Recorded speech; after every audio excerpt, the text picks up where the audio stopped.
UP में सियासी pitch पर सेमीफाइनल का मुकाबला है। या यूं कह लीजिए कि लोकसभा चुनाव के बाद यूपी के मुख्यमंत्री हो या समाजवादी पार्टी के मुखिया अखिलेश यादव, दोनों के लिए ये उपचुनाव किसी सप्लीमेंट्री एग्जाम से कम नहीं होगा। वहीं यूपी विधानसभा चुनाव से पहले सभी पॉलिटिकल पार्टियों की साख दांव पर है, क्योंकि उत्तर प्रदेश में उपचुनाव होना है। इसी बीच भारतीय जनता पार्टी हो या समाजवादी पार्टी हो, अपने अपने उम्मीदवारों को चुनावी मैदान के दंगल में उतारने की तैयारी शुरू कर चुकी है।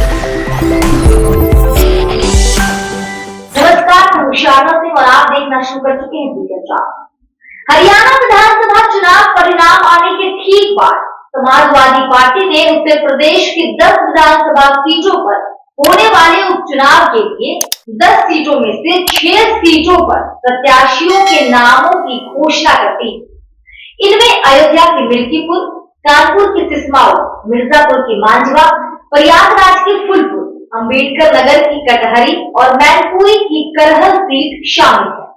दरअसल समाजवादी पार्टी ने अपने सोशल मीडिया प्लेटफॉर्म एक्स पर एक ग्राफिक इमेज शेयर कर लिखा, होगा पीडीए के नाम एकजुट मतदान। समाजवादी पार्टी ने विधानसभा की 6 सीटों के लिए नामों का ऐलान कर दिया है। इसमें करहल से तेज प्रताप यादव, सिसमाऊ से नसीम सोलंकी, फुलपुर से मुस्तफा सिद्दीकी, मिल्कीपुर से अजीत प्रसाद, वहीं कटहरी से शोभावती वर्मा और मंझवा से ज्योतिर्बिंदु को टिकट दिया गया। यहाँ आपको ये भी बता दें कि इस साल के अंत में उत्तर प्रदेश की 10 सीटों पर विधानसभा के उपचुनाव होंगे और ये सभी सीटें विधायकों के इस्तीफा देने और सदस्यता जाने की वजह से खाली थी। खैर, सपा ने मीरापुर, कुंदुकी और गाजियाबाद सदर और अलीगढ़ की खैर सीट पर उम्मीदवारों के नाम को फिलहाल होल्ड कर दिया।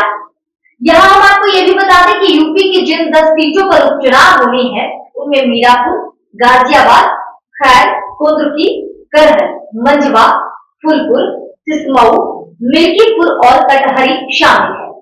ऐसा लगता है कि सपा ने किसी खास रणनीति के तहत ही इन 6 सीटों पर उम्मीदवारों के नामों का ऐलान किया, क्योंकि लोकसभा चुनाव के समय जब कांग्रेस के साथ सपा की सीट शेयरिंग पर सहमति नहीं बन सकी थी, जिनके बाद अखिलेश यादव ने नामों का ऐलान कर दिया था, लेकिन बाद में कांग्रेस और सपा के बीच सहमति बनी तो सपा ने कांग्रेस को 17 सीट दे दी थी। अब उपचुनाव के लिए उम्मीदवारों के नामों का ऐलान को भी रणनीति के तौर पर ही देखा जा रहा है। जानकारी के मुताबिक बाकी की 4 सीटों पर भी पार्टी जल्द फैसला ले सकती है। अब देखना दिलचस्प होगा कि इन 4 सीटों में से कांग्रेस के खाते में कितनी सीटें जाती हैं।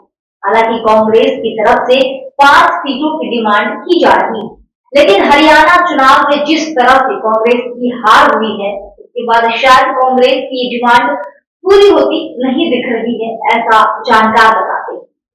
वही जानकारों के मुताबिक अखिलेश यादव संभल की कुंदुकी और मुजफ्फरनगर की मीरापुर सीट पर भी प्रत्याशी की घोषणा जल्द ही कर दी।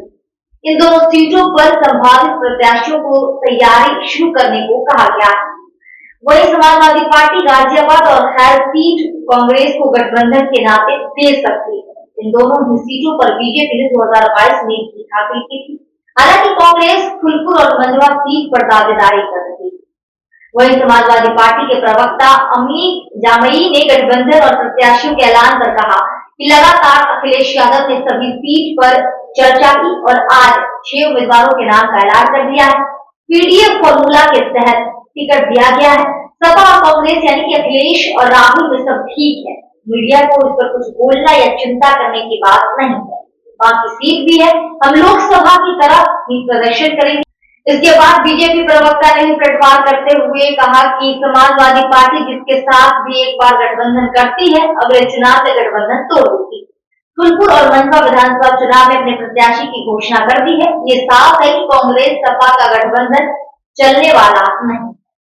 फिलहाल इस वीडियो में इतना है, लेकिन दोस्तों आपको क्या लगता है कि सियासी खेल में किसका दांव कितना जोरदार होगा, ये तो आने वाला वक्त ही तय करेगा। इस पूरी खबर पर आपकी क्या राय है, कमेंट सेक्शन में हमें जरूर बताएं। अगर आपको ये वीडियो पसंद आया हो तो वीडियो को लाइक करें और ज्यादा से ज्यादा शेयर करें, ताकि ये जानकारी ज्यादा से ज्यादा लोगों तक पहुंच सके। साथ ही हमारे चैनल तक को भी सब्सक्राइब करिए और साथ ही साथ बेल आइकन भी प्रेस करिए, ताकि हर अपडेट आपको सबसे पहले देश दुनिया की तमाम खबरों से अपडेट रहने के लिए देखते रहिए वीकेंड ड्रामा।